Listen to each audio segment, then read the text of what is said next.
നമസ്കാരം. റഷ്യയും യുക്രൈനും തമ്മിൽ കഴിഞ്ഞ 3 വർഷമായി തുടരുന്ന യുദ്ധം അവസാനിപ്പിക്കുന്നതിനായി അമേരിക്കൻ പ്രസിഡന്റ് ഡൊണാൾഡ് ട്രംപ് ഇന്നലെ റഷ്യൻ പ്രസിഡന്റ് വ്ളാഡിമിർ പുടിനുമായി ഫോണിൽ ചർച്ച നടത്തി.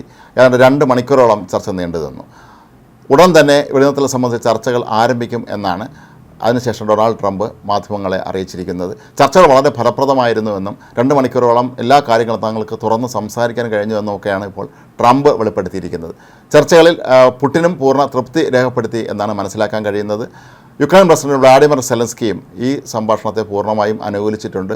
ഏതായാലും ആദ്യഘട്ടമായി തുർക്കിയിൽ വെച്ച് യുക്രൈൻ്റെയും റഷ്യയുടെയും ഉന്നത ഉദ്യോഗസ്ഥർ ചർച്ച നടത്തുമെന്നും അതിനുശേഷമായിരിക്കും പിന്നീട് ഉന്നത നേതാക്കളുടെ തമ്മിലുള്ള വിശദമായ ചർച്ചകൾ നടക്കുക എന്നുമാണ് ഇപ്പോൾ ട്രംപ് വെളിപ്പെടുത്തിയിരിക്കുന്നത്.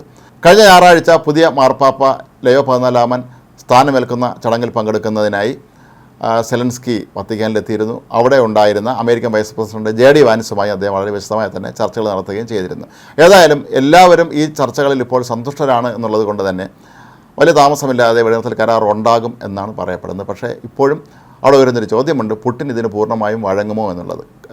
ഫോൺ സംഭാഷണം തൊട്ട് മുമ്പ് റഷ്യൻ ഔദ്യോഗിക TV പുറത്തുവിട്ട ഒരു വീഡിയോയിൽ പുടിൻ പറയുന്നുണ്ട്, അമേരിക്ക ഈ നിബന്ധനകൾ തങ്ങളുടെ മേലെ അടിച്ചേൽപ്പിക്കാൻ ശ്രമിച്ചാൽ അംഗീകരിക്കുകയില്ല എന്നുള്ളത്. തങ്ങളുടെ ഇഷ്ടങ്ങൾ മാത്രമായിരിക്കും നടപ്പിലാക്കുക എന്ന രീതിയിലാണ് പലപ്പോഴും പുടിൻ മുന്നറിയിപ്പ് നൽകിയിട്ടുണ്ടായിരുന്നത്. ഏതായാലും ട്രംപ് വന്ന സ്ഥിതിക്ക് ഇത് 3ാം തവണയാണ് അദ്ദേഹം പുടിനുമായി ഇതേ വിഷയം ചർച്ച ചെയ്യുന്നത്. പക്ഷേ 3 തവണ അദ്ദേഹം ഫോണിലാണ് ചർച്ച നടത്തിയത്.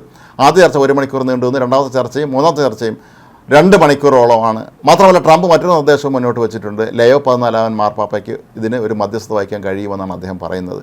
വേണ്ടി വന്നാൽ വത്തിക്കാൻ തന്നെ ഒരു വേദിയായാൽ താൻ ഈ 2 നേതാക്കളെയും അവിടെ എത്തിച്ച് അവരുടെ വിഷയങ്ങൾ എന്താണെന്ന് പൂർണ്ണമായും മനസ്സിലാക്കാൻ, അതിന് പരിഹാരം കാണാനുമൊക്കെ തന്നെ മാർപ്പാപ്പയ്ക്കും കഴിയും എന്നാണ് ട്രംപ് വെളിപ്പെടുത്തിയിരിക്കുന്നത്. കഴിഞ്ഞ ആഴ്ച ട്രംപ് മറ്റൊരു കാര്യം പറഞ്ഞിരുന്നു.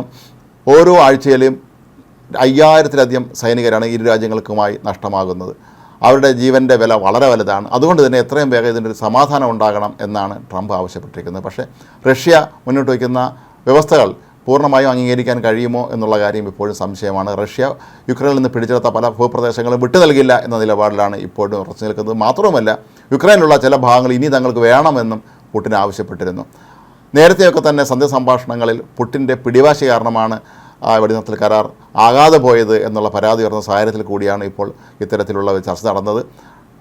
പുടിനുമായുള്ള ചർച്ചയ്ക്ക് തൊട്ട് പിന്നാലെ തന്നെ പ്രധാനപ്പെട്ട യൂറോപ്യൻ യൂണിയൻ നേതാക്കളുമായൊക്കെ ട്രംപ് ചർച്ച നടത്തിയിരുന്നു. പക്ഷേ ബ്രിട്ടീഷ് പ്രധാനമന്ത്രി കീർ സ്റ്റാമറുമായി മാത്രമാണ് അദ്ദേഹം ചർച്ച നടത്താത്തത്. ഒരുപക്ഷേ യുദ്ധം ആരംഭിച്ചത് മുതൽ തന്നെ ബ്രിട്ടൻ യുക്രൈന് പൂർണ്ണ പിന്തുണയുമായി കൂടെയുണ്ട് എന്നുള്ളതാണോ ട്രംപിനെ ഇതിൽ നിന്ന് പിന്തിരിപ്പിച്ചതെന്ന് സ്വാഭാവികമായും സംശയിക്കേണ്ടി വരും. ഏതായാലും ഇനിയുള്ള ദിവസങ്ങളിൽ സമാധാനത്തിൻ്റെ ദിനങ്ങളായിരിക്കും എത്തുക എന്നാണ് ഇരു രാജ്യങ്ങളും പ്രതീക്ഷിക്കുന്നത്. ഇരു രാജ്യത്തെ ജനങ്ങളെ സംബന്ധിച്ചിടത്തോളം എത്രയും വേഗം യുദ്ധത്തിനൊരു പരിഹാരമുണ്ടാകുക എന്നുള്ളത് ആവശ്യമാണ്.